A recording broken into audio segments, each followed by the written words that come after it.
Good morning.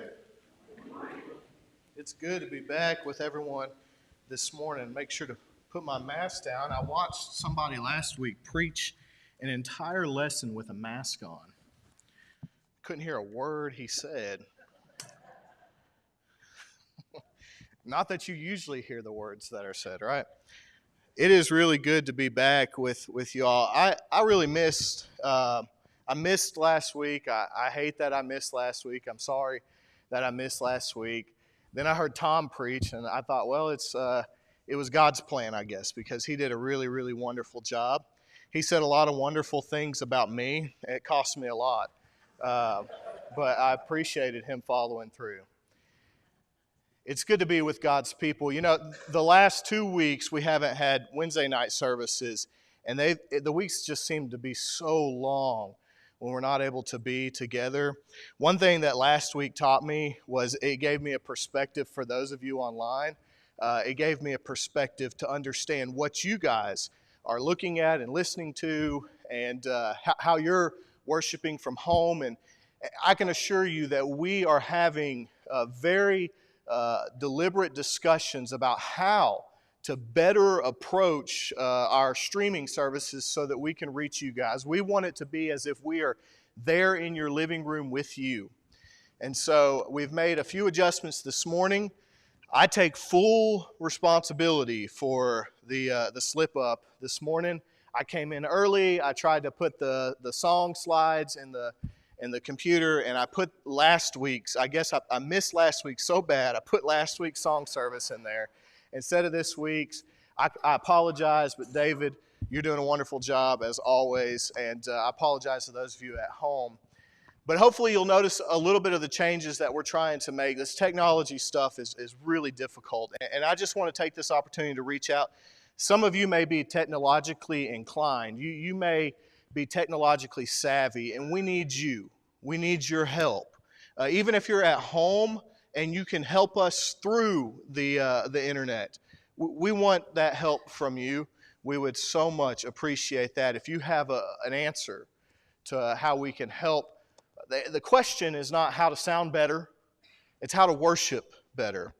It's how to worship greater. It's how to enter the living rooms of our church members at their homes, their dining rooms, wherever they're watching from, and be able to allow them to worship with us while we worship with them.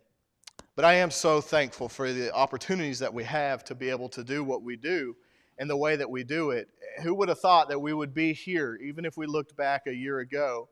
But we are here, and it's only because of the grace and gift of God. And so we owe Him all praise and everything. And we're making progress. And that's what we want to do. Have you made any New Year's resolutions? Are there any people here that's made New Year's resolutions? I see some heads shaking no, some saying yes. Maybe it's better to make a new day resolution every single day. You just kind of take it one step at a time. That's kind of my mentality right now anyways. But my New Year's resolution this year, there's the lose weight thing. You know, that's an every year type one. There's the study more, read more, you know, those types of things. But I did add one this year. It is, the New Year's resolution is when I type out LOL to actually laugh out loud, because I'm tired of lying to the world, okay? Okay, that's enough of the preacher jokes this morning.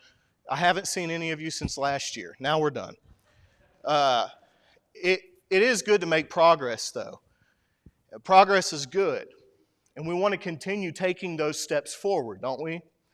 So the elders, and Thad and myself, we've been meeting, and there will be more information to come in the future about the progress that we are attempting to make as a group, because we make individual progress every day, but we need to make progress as a group as well.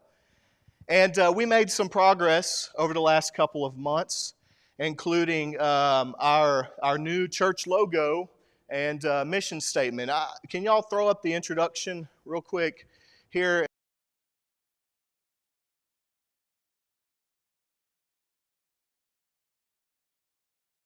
Talented man. And so this, when people when people ask about Thomaston Road Church of Christ, what is Thomaston Road Church of Christ all about? Well, our mission here is to display the love of God, to share His Word, and to build community in Middle Georgia. That's what we're about. We see Matthew 28 there.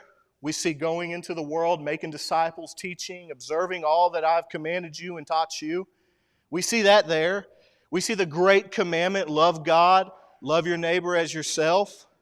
We see Ephesians 4, equipping the saints for the ministry, the work of the Lord, because we each need to make individual progress every single day, but we also need to make sure that we're making progress as a group too, as a church, as the kingdom of God. And so that's what we want to do.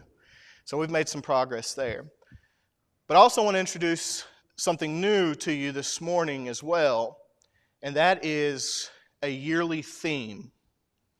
When it comes to sharing the Word of God, sharing love, and creating an atmosphere and a place where everyone feels as if they belong, I think the steps that we need to take are encompassed in this yearly theme. I want to go back to the slides here one more time, if you don't mind, and go to the next slide here. For 2021, our focus is going to be on knowing, growing, and showing the love of God. And so we'll take that, not quarter by quarter, but try whatever, every 4 months, right? There's 3 of those in the year. The first 4 months we'll talk about how to know. How do we know who we are? And more importantly, know who we are in Jesus. And how do we know Jesus and who He is, what He's done for us? And then I want us to take a step after we begin talking about how we know Jesus, and we begin talking about how we grow in Jesus. Because it's never enough to just know, right? It's never enough to just know. You know, there's even passages in Scripture that say things like, you believe, you do well. Even the demons believe and they tremble. The whole context of this passage is not just about knowing or hearing or believing, but it's doing something with that belief. And so that means we must grow as well. But you know, growth is different for everyone. It comes in all shapes and sizes. Talents are different for every Christian. The fruits we bear look different for every person, but they all glorify God. And so as we grow, we take those fruits that we bear and we begin to show that to the world. So the plan and the hope and the prayer is, and I hope you pray this along with us as well, is at the very end of this year, as we begin to study how we show, you know, we hear lessons all the time about the Great Commission. Even recently, we've heard lessons about the gospel. The good news is that Jesus Christ saves. And a lot of people came and they asked, they said, I've heard that lesson before. But what I've not heard so much is how do you tell the world about that? How do you show Jesus to the world? How do we disciple, make disciples, evangelize? What method by which do we go and teach? So I want to spend a whole 4 months maybe having some different workshops or opportunities and teachings to be able to talk about what it looks like in real life to naturally, don't miss this, naturally evangelize our communities. We have so many communities represented in this group here, both the groups online and the groups right here. We have so many communities represented. I just wonder what it would look like if each of our individual communities represented on a daily basis the love of Jesus Christ in their communities, door to door, person to person, giving invitation. Recently, I gave a lesson down in Warner Robins about how do we save millennials. And part of my research there, I looked at some other research that people had conducted about how they approach millennial, that age group that's kind of coming up and beginning to be the largest portion of the population and the workforce. You know, if you're not very nice to millennials, you might want to be careful because they might be your boss in the next 5 years. But, you know, I looked at some research about this age group and their approach to Christianity. There was a large portion, over 70% of millennials in the age group who had been asked if they had ever attended church or if they had attended church within the last 5 to 10 years. And they all said no, and they were asked why. And the answer might surprise you. You see, the answer wasn't, well, because I just don't believe. The answer wasn't, well, because they just kind of are sticklers and, you know, I just don't feel comfortable. The answer wasn't, you know, that's just not for me. The answer for an overwhelming majority was, no one has ever invited me to church.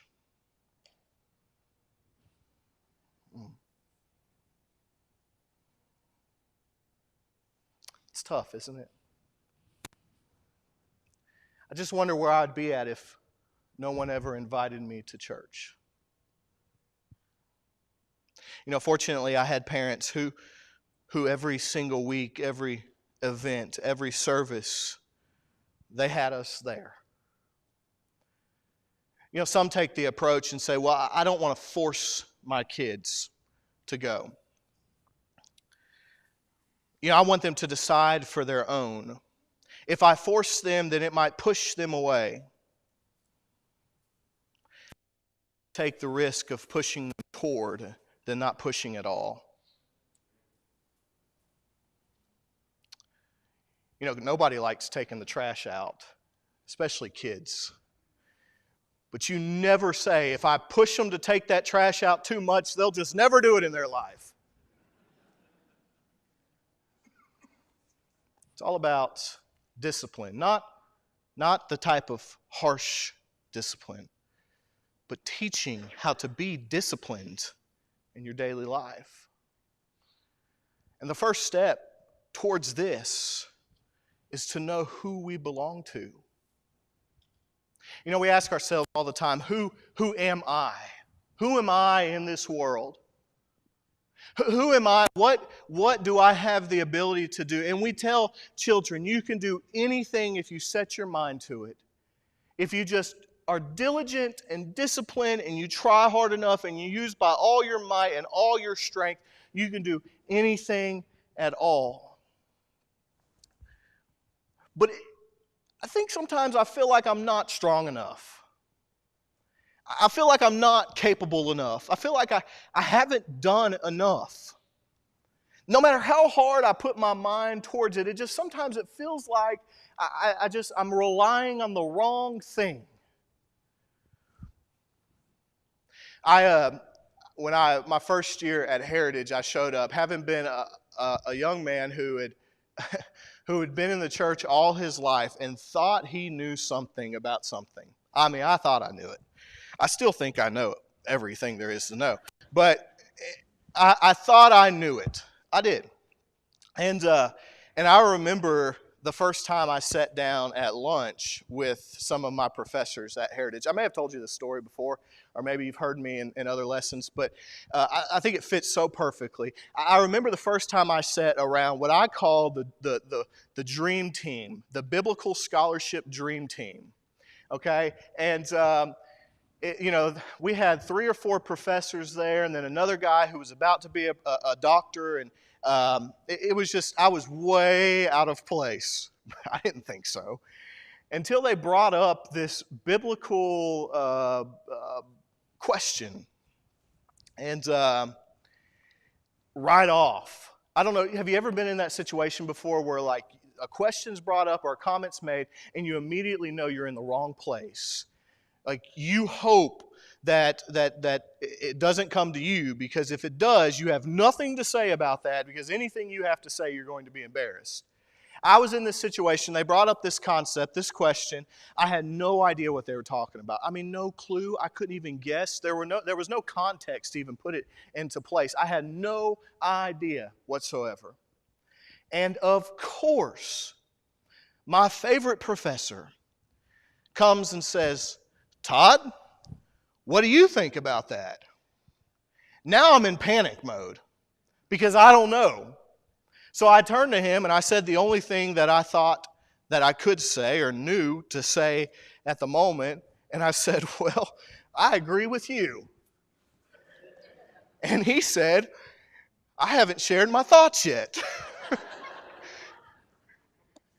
They knew I was out of place. They loved doing this to the students as well. I went back home that day, and Annalena could probably tell you there's a lot of days like this where I would come home and just go, I just don't know enough. Just not good enough. Sometimes it became so heavy that I felt like as if I could never get there no matter how hard I tried, so I might as well just give up altogether.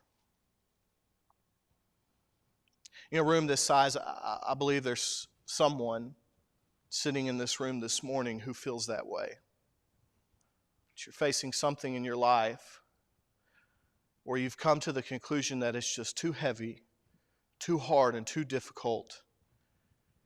It's better that you just give up instead of move forward. Look at John chapter 15. In John chapter 15, Jesus has, in John 13, he begins this long dialogue with the apostles as he is getting ready to approach his path to the cross. So he's washed the disciples' feet. He's instituted the Lord's Supper. He stuck his hand in the bowl with Judas, said, this is the one who's going to betray me. Now he's gotten up from dinner, from supper. He's walking out toward the garden. And you can just almost see as Jesus and the disciples walk past this beautiful vineyard in Jerusalem. And Jesus uses the most well-known object lesson of all time.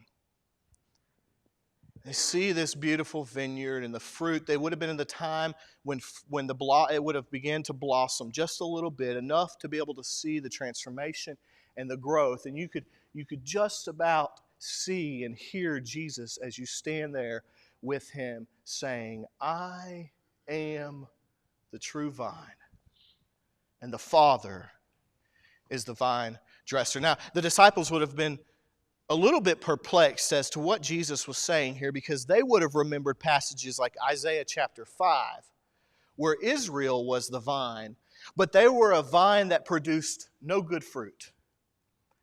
And so God's judgment came. But Jesus here is saying, I am bringing a new Israel, if you will. I am the true vine, and I am producing fruit. I want you to listen to what he says here in verse 2.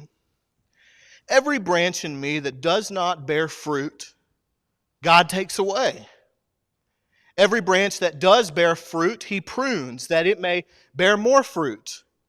Already you are clean because of the word that I have spoken to you. Abide in me, and I in you, as the branch cannot bear fruit by itself unless it abides in the vine. Neither can you unless you abide in me. I am the vine, you are the branches. Whoever abides in me and I in him, he it is that bears much fruit, for apart from me you can do nothing. If anyone does not abide in me, he is thrown away like a branch and withers. And the branches are gathered, thrown into the fire, and burned. If you abide in me, my words abide in you, ask whatever you wish, and it will be done for you. By this my Father is glorified, that you bear much fruit, and so prove to be my disciples. As the Father has loved me, so have I loved you. Abide in my love. If you keep my commandments, you will abide in my love, just as I have kept my Father's commandments and abide in his love. These things I have spoken to you, that my joy may be in you, and that your joy may be full. This is my commandment, that you love one another as I have loved you. Greater love has no one than this, that someone lay down his life for his friends. You are my friends if you do what I command you. No longer do I call you servant, for a servant does not know what his master is doing, but I have called you a friend. For all that I have heard from my Father I have made known to you. Now you did not choose me, but I chose you and appointed you that you should go and bear fruit, and that your fruit should abide, so that whatever you ask the Father in my name, he may give it to you. These things I command you, so that you will love one another. It's a beautiful passage. These are some of Jesus' final words as he's getting ready to go towards that cross. And what he tells the disciples, that you have one job: abide. Did you notice how many times that word was said? Over and over and over again. Abide in me. Abide in my love. For I am connected to the Father. We want to know God. How do we know God? By knowing Jesus. We want to be connected to God so that we can bear good fruits for the work and glory of God. Abide and know Jesus. That's as simple as it gets. Sometimes we overwork ourselves and we try to put in all this work and all this sweat and all this grind, and we're trying to work and work and work and work, and we're trying to do it all by my strength, my might, myself. You can do anything you want to if you just set your mind to it. You can do anything you want to if you just rely on God for it. Do you notice the difference? I want to ask you a question. Have you ever noticed an apple tree? You've seen an apple tree? I trust we've all seen apple trees before. We've seen grapevines before. Have you ever noticed an apple tree, stand there and, I'm trying to produce an apple right here. It's just connected to the root. When we're connected to God, the fruit's going to come. It's just about knowing our God. This first 4 months, we're going to take a walk through John. We're going to get to know who Jesus is. Deeply and intimately and strongly get to know who Jesus is. Because I believe that the first step we need to take to make sure to make progress is to understand and know our position. It's not about what I can do. It's about who I belong to. It's about our connection to Jesus. Now, I don't want you to mistake me as if I'm abusing the concept of grace. Because when we abide in Jesus, abide in His love, did you notice what He says we will do? Abiding in Him means that we are obeying Him. That we are walking by the way He has put before us. That we've made the decision to be washed in the blood of the Lamb. To be baptized in these waters. Wasn't that a beautiful thing we witnessed just a few weeks ago when Jude got into the waters of baptism? I am so thankful for that young man's commitment and conviction to remind me of the desire that we should all have to open these doors up. But if we want to show the world Jesus, we first have to know who Jesus is. And we have to know who we are in Him as well. There was an old lady who came out of the grocery store, and she always, as times got tough and crime began to grow, she always decided to carry protection with her, and she walked up to her car. As she was walking towards her car, she noticed there were 4 guys in her car, and she was so aggravated and frustrated and terrified because these men were in her vehicle. And so she dropped her groceries to the ground and bravely and courageously grabbed her pocketbook or purse, and she grabbed her weapon in the purse and she said, "I have a gun and I'm not afraid to use it." And all 4 guys jumped out of that car faster than you've ever seen and took off running as fast as they could. The woman picked her groceries up and she got into the car and she went to turn the car on, but her hands were terrified and shaken from the adrenaline rushing. But no matter how hard she tried, she just couldn't seem to get the key to turn. She looked up and into the rearview mirror and began to notice the infamiliarities of this vehicle. After all, this was not her car. She had just contributed to the crimes and the crime rate that she was frustrated by. So she got into her car and she drove down to the police station to turn her in, and she told the police officer what he had done, and he just couldn't hardly believe it. He lost it, and he pointed over to a desk where 4 guys were sitting and reporting an old lady who had jacked their car. The point? Know your place. Know where you belong. Know where you're supposed to be. And that's in Jesus. But he says something else here. He says, when you are connected to me, you will bear fruit. I want you to notice the progression. You will bear fruit. Then he says, apart from me, you cannot bear more fruit. And then he says, unless you're connected to me, you will not bear much fruit. Do you notice? This is sort of the progression of the Christian life. As we grow and we get to know Jesus more and more and more, we will bear fruit, and then more fruit, and then much fruit. But we're not the ones bearing it on our own. We're bearing it only because we're connected to Jesus Christ. Now, there's this sort of battle in Jesus' words in the Sermon on the Mount where he says, I want you to show your good works so that others may glorify God, but I want you to also make sure you go into your closet when you pray.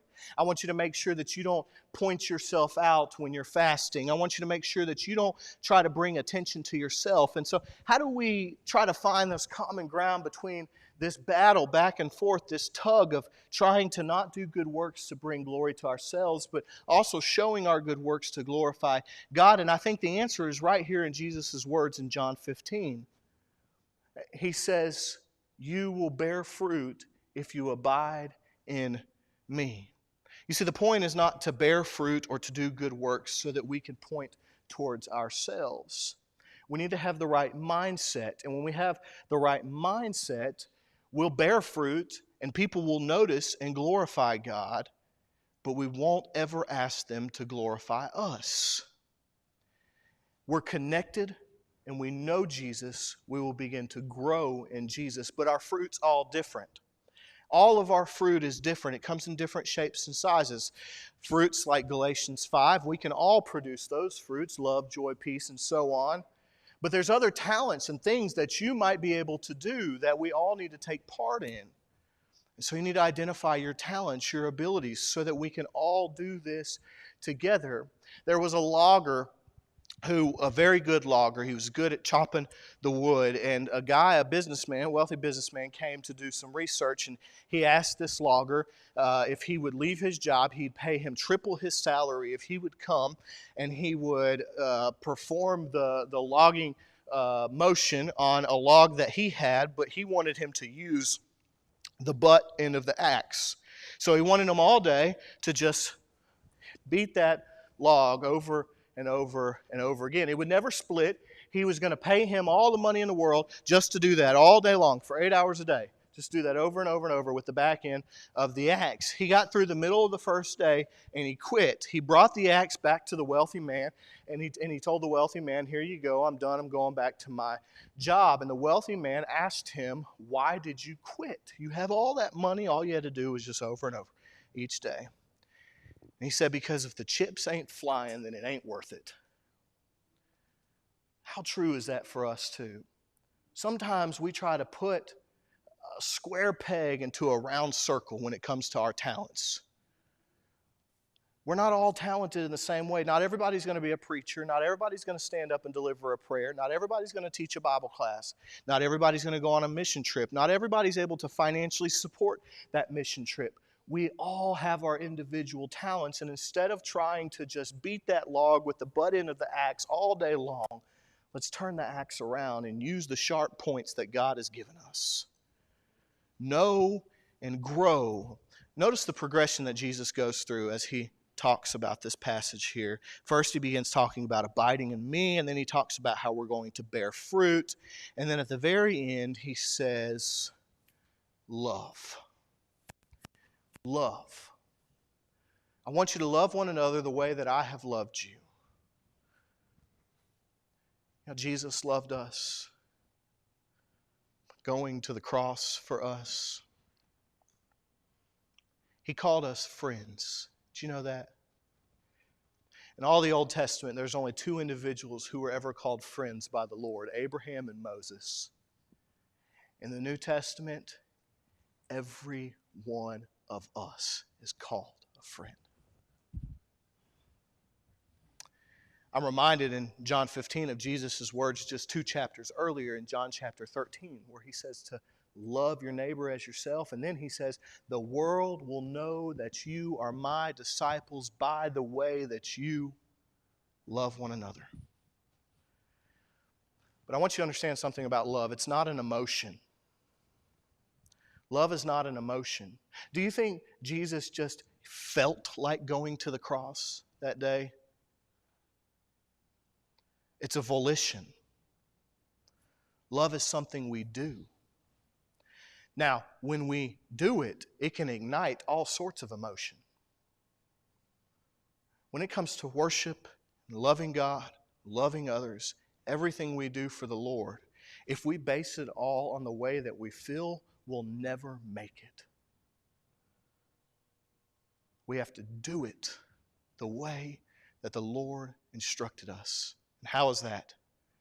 The way that He showed His love for us, laying down our life for our friends. Maybe physically, more often, symbolically, metaphorically, laying down your life for your friend. I had a friend on Facebook who wrote this post the other day. He said, I want you to imagine a church having 125 in attendance.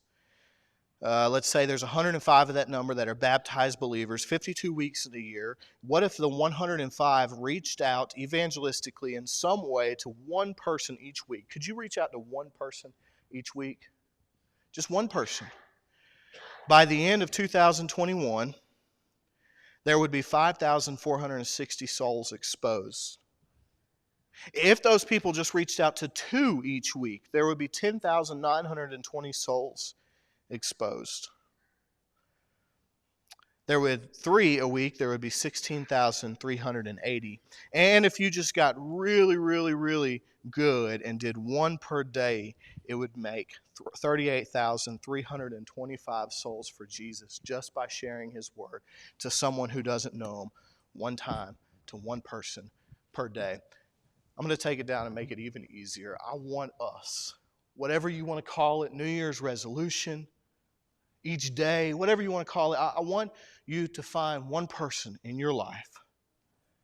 And over the next 52 weeks, that one person invest the love of Christ into them. If we just did one person this year, by this date next year, we would be out of this room. One person. That's your goal. That's your job. One person. Know Jesus, grow in Jesus, and show Jesus to the world because He loves us so. That's our mission. That's our goal. That's our theme. Don't overthink it. Abide in Him. Know your position. Bear fruit. Know your purpose. And show His love. Show proof that you love the Lord.